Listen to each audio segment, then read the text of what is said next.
Okay, let's go. Our first command would be recover fire lock. Second command will be open can. Now, on top of the musket, this is a flintlock mechanism. We're going to open a little semicircular pan. That was where your priming powder will be. Remember, this is going to be 2 ignitions of gunpowder to make this thing work. First, you're going to have a little pan of priming powder, which will spark, caused by the flint hitting the steel above it. There's a little hole that goes through the barrel to the main powder charge, where the main powder charge and the musket ball will go. So our pans are open. The next step is prime, or it should be handle cartridge, I'm sorry. Handle cartridge. You see that big leather box on their back there? That contains your paper cartridges. These are 125 grains of gunpowder. They're blanks. They don't have musket balls. So now would be charge with cartridge. Okay, we primed. I'm sorry. They're going to prime.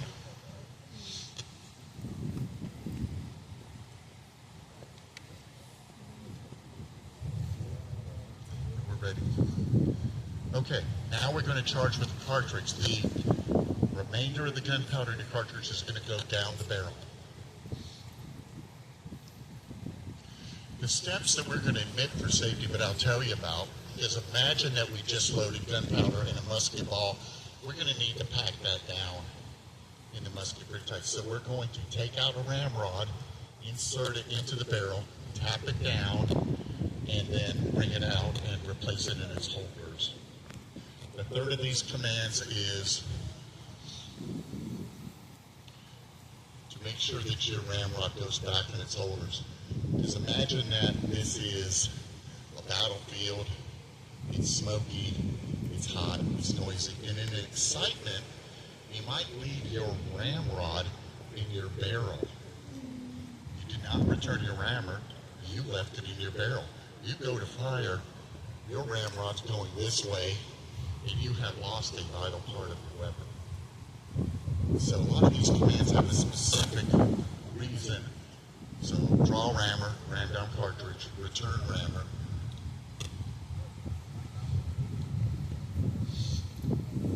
So they're going to turn around.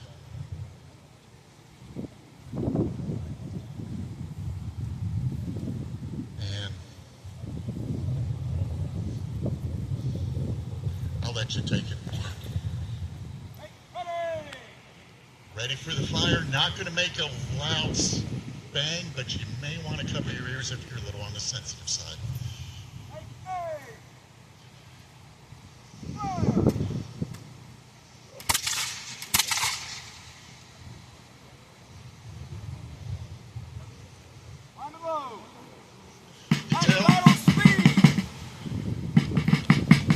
Not exactly the most reliable weapon in the world. We had a couple misfires. That was common. You have to have a perfect spark to go in through the touch hole to ignite your main powder charge. Being in a humid climate does not help. So 100% of the time, you're not going to get a fire. So they're going to do a little bit of manipulation. You might have to adjust your flint, clean out your touch hole, make sure you're going to have a clear path through to the barrel, and then you try again. Okay, so now it's going to be the group fire, or the fire volley, and let's see how we do, sir.